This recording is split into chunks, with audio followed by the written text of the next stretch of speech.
आणि मला काढून देते शाळेत काढून देते. माझं पोट दुखू राहिलेलं त्याचं मग येत नव्हते.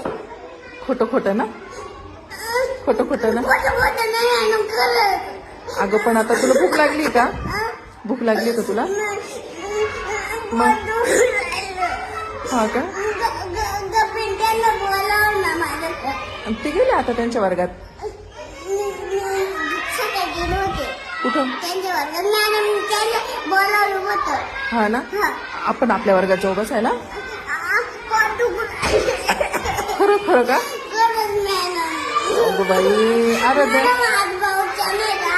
हो येणार आहे ना पाऊस. नाही मला पावसाची भ्या वाटते. बाबा गेले का भ्या वाटते पावसाची. नाही आनंद. नाही येणार. आपण पावसाला सांगू आज येऊ नको. नाही आराध्याला भीती वाटते. मॅडम. मग तू बसशील ना वर्गात आता? नाही मॅडम मला का पेंड्याच्या वर्गात जायचं. नाही बाई त्यांच्या वर्गात आहे ना.